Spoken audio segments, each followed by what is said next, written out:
curveball. It's a shorty. The morning of my 18th birthday, my dad and my mom took me out for donuts. And we were just having donuts and drinking coffee. And they're like, so what's your plan for the day? And I was like, well, just so happens that I have an appointment at 3 p.m. to go get my entire back tattooed. And they were like, ah. And my dad's like, oh, can I ask what you're getting your entire back tattooed in? And as I mentioned, most of my stories revolve around drugs. And even though this one doesn't, it's fairly well indicated by the fact that I was getting from about here to here and then out to the wings this gigantic Grateful Dead Steal Your Face logo. You know, the one with the skull and the lightning bolt through it.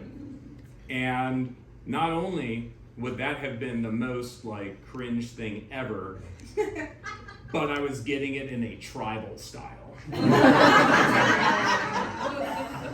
Which was already outdated by 2001. It would have been a really, really lame tattoo, even by those standards. And I had seen it in this magazine on a t-shirt. I was like, oh, that would make an awesome tattoo. And like, I would have been right if I were, you know, like graduating college in 1989 or something. But this was many years past the tribal tattoo thing. And my dad was just like, oh God, I don't know, Grant, you're killing me, dude. No, please don't. And I was like, it's too late. I've already got the appointment. I've got the money saved up. I'm going to get it. And so my dad, who some of you might have even met, he comes up here from time to time. He's a smart guy. He's good at thinking on his feet. He's got a quick intellect. And without another moment, he like goes and he gets his checkbook and he's like, all right, I haven't cleared this with your mom. I will write you a check right now for what you would have spent on that if you never get that tattoo. And I was like, sold. And he's like, all right, so what are we looking at here? $150, $200? I was like, deposit's $800. Oh. He's like, he strokes out a check for $800 and he gave it to me. And my mom hasn't said anything. She's just like, oh, I knew I married this man for a reason. And so yeah, I just, you know, like no-showed that appointment.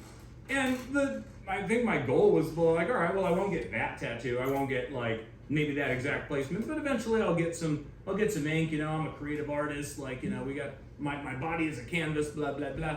And after having received money, a down payment on never actually getting that kind of art installed on my body, I just could never rationalize the expense ever again. I was like, I could use that money for this, or like, oh, I've been saving up for this other thing, or I really want to go on that trip.